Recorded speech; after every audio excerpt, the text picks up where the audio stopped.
नमस्कार सर। नमस्ते sir. Sir क्या नाम है आपका? दुलीचंद प्रजापति। दुलीचंद जी, आप कहाँ के रहने वाले हैं? इस्माइलपुर फरीदाबाद। सर संत रामपाल जी महाराज से नाम दीक्षा आपने कब ली? सन 2014 में। सर संत रामपाल जी महाराज से नाम दीक्षा लेने से पहले क्या आप कोई भक्ति साधना भी करते थे? हम जितने भी धार्मिक देवी देवता जो मानते हैं परिवार वाले थे, ब्रह्मा जी, विष्णु, बालाजी, इनकी बहुत ही ज़्यादा मतलब परिवार में बहुत ही ज़्यादा पूजा करते थे। इन्हीं को इष्ट देव के रूप में मानते थे। सर आपने बताया कि आप ब्रह्मा, विष्णु, महेश, बालाजी जो भी परिवार में पूजाएं होती हैं वो सब भक्ति साधना आप करते थे, तो इन सब भक्ति साधनाओं से आपको कोई लाभ भी प्राप्त हुए? सर इनसे लाभ तो कोई नहीं प्राप्त हुआ। इनसे परेशानियां अधिकतर आती गईं, आर्थिक तंगी भी बहुत सारी आती गईं। माताजी को कैंसर हुआ था, उनका काफ़ी इलाज कराया, हाथरस, अलीगढ़, बहुत सारे हॉस्पिटल थे, लेकिन कोई लाभ नहीं मिला। आखिरकार 3-4 महीने में डॉक्टर ने जवाब दे दिया और वो दुनिया से चली गई। भाई वगैरह, पिताजी वगैरह ये दारू वगैरह भी पीते थे। कभी कभी मैं भी देखी देखा सेवन करने लगता था। मेरी घरवाली को रसौली होती है, रसौली हो गई थी। उसका कभी ये कहें इसका वहाँ भेंट चढ़वा दो, रसौली कट जाएगी, ये हो जाएगा, और ऐसे ही कट जाएगी। लेकिन भगत जी कोई आर्थिक लाभ और बीमारी में कोई मतलब फ़ायदा नहीं हुआ इन देवी देवताओं की भक्ति करते करते।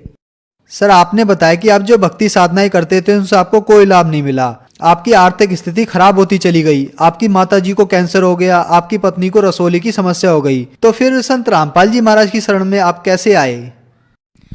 सर जी हमारे साले का लड़के हैं, वो 3-4 महीने पहले संत रामपाल जी महाराज जी से ज्ञान दीक्षा ले रखी थी। एक दिन हमारे साले साहब के लड़के गौरव भगत जी मेरे पास यादराम भगत जी को लेकर के कैंटीन पे पहुँचे और मेरे से ज्ञान चर्चा कुछ की संत रामपाल जी महाराज के बारे में। थोड़ा एक ज्ञान गंगा पुस्तक दी उन्होंने मेरे को, तो वो ज्ञान गंगा पुस्तक मैंने अपने पास रख ली। भगत जी में कैंटीन पे उसको लेके नौकर अपना काम करते रहते थे, मैं उस पुस्तक को लेकर के बैठ जाता, पढ़ता रहा। और मैं कुछ दिन बाद मैंने भगत जी से कहा आप मुझे बरवाला आश्रम ले चलो और मुझे ज्ञान दीक्षा दिला दो। फिर मेरे को वो लेके गए। फिर मैंने बरवाला में जाकर के नाम दीक्षा ली संत रामपाल जी महाराज से और उनसे आशीर्वाद प्राप्त किया। सर संत रामपाल जी महाराज से नाम दीक्षा लेने के बाद क्या आपको कोई लाभ भी प्राप्त हुए? संत रामपाल जी महाराज से ज्ञान दीक्षा लेकर के मैं फरीदाबाद इस्माइलपुर में आ गया। वहाँ मैंने छोटी सी एक दुकान रख ली।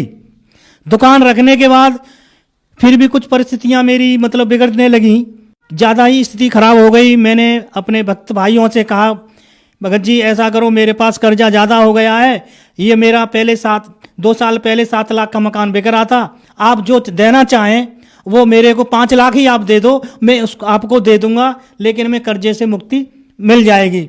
तो मैंने संत रामपाल जी महाराज से अरदास लगाया। संत रामपाल जी महाराज की कृपा से जो मकान में बेचने जा रहा था उन्होंने नहीं बिकने दिया, और आज उन्होंने उस मकान को मालिक ने संत रामपाल जी महाराज ने 2 मंजिल बनवा दिया, और सारा कर्जा कैसे कहाँ से उन्होंने एडजस्ट करवा दिया। और गांव में मेरे पिताजी के नाम पर 2.5 लाख रुपए लोन ले रखा था। हम 2 भाइयों ने 1.5 लाख मैंने लिया था, 50,000 मेरे छोटे भाई ने लिया था। 3 साल हो गए थे ब्याज भरते भरते, लेकिन कोई समाधान, कोई योजना निकली थी मोदी योजना में कि 1 लाख रुपए ऋण माफ हो रहा है, लेकिन हमारे पिताजी के नाम पर 30 बीघा जमीन थी, इसलिए सबने मना कर दिया कि आपके पास जमीन ज़्यादा है इसलिए आपका लोन माफ नहीं होगा। तो हम पिताजी और भाई वगैरह वकीलों के पास भी गए, तहसीलदार के पास गए कि भाई ऐसा कुछ नहीं हो सकता है, ये लोन आपको मैं ब्याज के भरना पड़ेगा। कुछ दिन बाद मैं गांव गया और मैंने भाई से कहा कि भाई लोन के बारे में 1 लाख रुपए माफ हो रहा है या नहीं हो रहा? भाई बोला पिता कि मैं सब जगह घूम लिए, मीटिंग भी हो ली यहाँ ये सारी सबकी बैठ करके, तो सबने मना कर दिया कि लोन माफ नहीं होगा। तो मैंने कहा भाई तू अपनी जो भी पिताजी की पासबुक है लोन वाली उसे मुझे दिखाना। मैंने उस पासबुक को अपने हाथ में लिया तो मैं क्या देखता हूँ संत रामपाल जी महाराज की कृपा से उसमें स्पष्ट लिखा हुआ था कि आपका 1 लाख रुपए लोन माफ और आपको कुछ भरना नहीं है, ये इसे 1 लाख रुपया माफ है आपका। मैंने भाई से कहा कि भाई देख, इसमें तो 1 लाख रुपए माफ लिख रहा है, तुम कहते हो कि हम तो सब जगह घूमे आए और माफ नहीं हो रहा है, ये कहाँ से हो गया।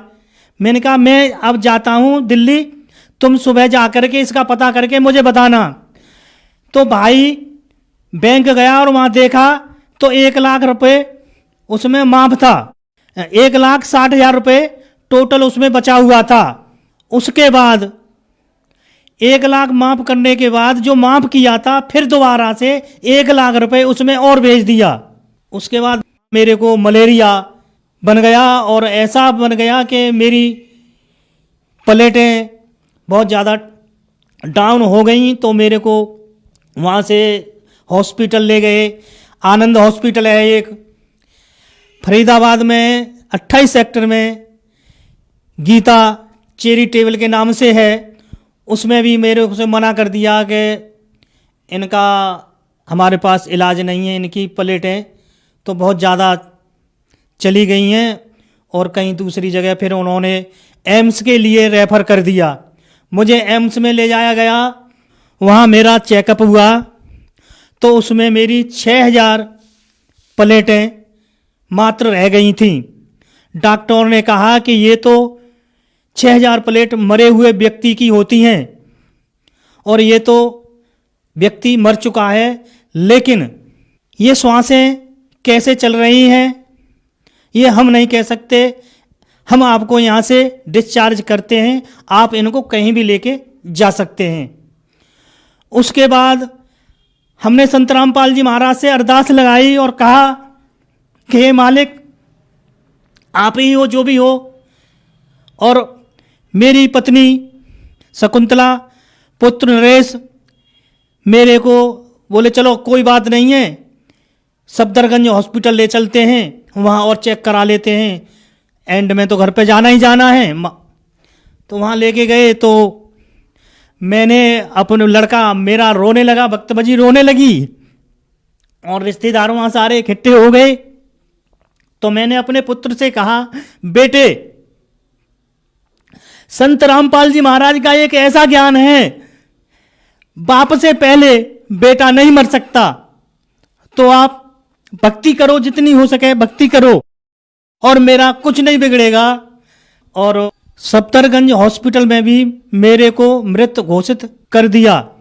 मात्र 2 घंटे का टाइम दिया कि 2 घंटे के बाद आप यहाँ से लेके जा सकते हैं।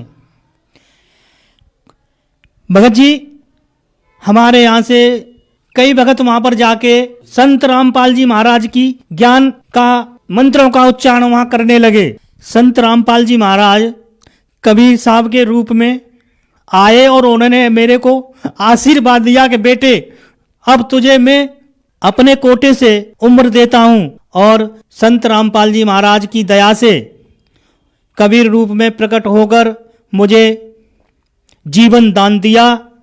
और एक बार मेरा बच्चा गेटल क्लास में ड्यूटी करता है, वहाँ 3 लेडीज लड़कियाँ और रहती हैं। उन्होंने एक लड़की के पर्स में से 5,000 रुपये निकाल लिए और सुबह आकर के गार्ड से कहने लगी कि नरेश आया था, वो मेरे बैग में से 5,000 रुपये निकाल ले गया है।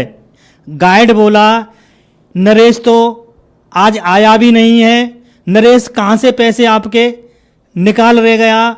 अगर संत रामपाल जी की शरण में मालिक के दर्शन के लिए नहीं गया होता तो मैं जानता हूँ कि चोरी का इल्ज़ाम लगता तो लगा ही था, उसे नौकरी से भी निकाल दिया होता। तो संत रामपाल जी महाराज किस तरह बचाते हैं, उनकी दया। और पत्नी के जो रसौली थी, काफ़ी इलाज कराने के बाद देवी देवताओं में नहीं हुई, उसके बाद उसने संत रामपाल जी महाराज की दीक्षा लेने के बाद उसकी रसौली ठीक हुई। शारीरिक जो भी परेशानियां थीं सारी समाप्त हो गई। आज तक वह दवा नहीं खाती है। और हमारी पत्नी, दोनों बच्चे स्कूटी पर नेहरू पैलेस जा रहे थे। पीछे से गाड़ी ने टक्कर मारी तो 3 बार स्कूटी पलटी। 3 बार स्कूटी पलटने के बाद भी दोनों लड़के और पत्नी एकदम फड़ाक से सतर्क खड़े हो गए। उनके खरोंच तक नहीं आई। वहाँ काफ़ी लोगों की भीड़ लग गई कि ये लोग अब नहीं बचेंगे, इनके हाथ पैर टूट गए। लेकिन संत रामपाल जी महाराज की दया से उनके कोई चोट या खरोंच बाल बांका उनका कुछ नहीं हुआ।